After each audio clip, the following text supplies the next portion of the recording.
الحمد لله الذي هدانا لهذا وما كنا لنهتدي لولا أن هدانا الله.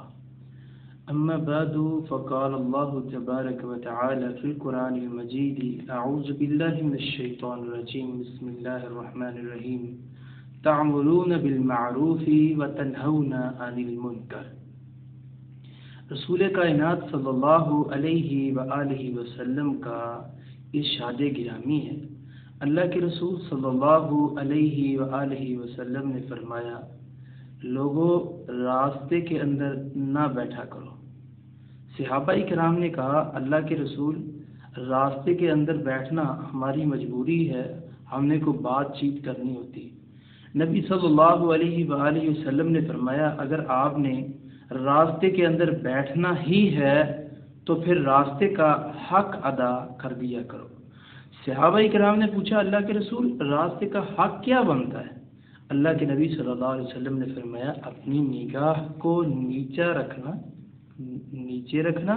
اور رسول کائنات صلی اللہ علیہ وآلہ وسلم نے فرمایا: اگر کوئی شخص مسلمان بھائی سلام کرے تو سلام کا جواب دے دیا کرو. اور رسول اللہ صلی اللہ علیہ وسلم نے فرمایا: راستے کا حق یہ ہے، اگر کوئی شخص گناہ کرتا ہے تو راستے میں بیٹھے ہوئے اسے برائی سے روکا کرو اور لوگوں کو نیکی کا حکم دیا کرو.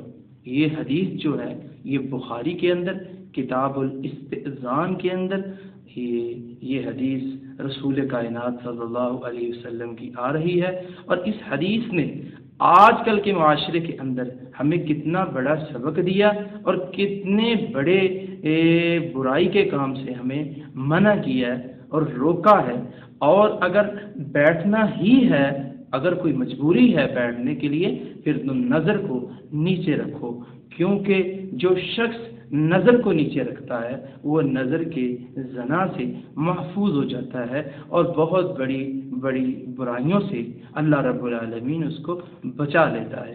سلام کا یہ فائدہ ہوتا ہے کہ مسلمان کے دل کے اندر اللہ رب العالمین محبت پیدا کر دیتے ہیں. اور عام راستوں کے اندر بہت زیادہ گناہ ہوتا ہے، اور جب ہم بیٹھ جائیں گے لوگوں کو نیکی کا حکم دینے کے لیے اور برائی سے روکنے کے لیے، معاشرے کے اندر اللہ کی رحمت سے بہت بڑی تبدیلی رونما ہو جائے گی.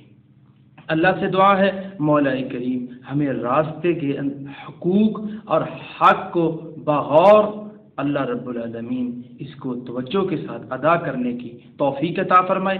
آخر دعوانا ان الحمد للہ رب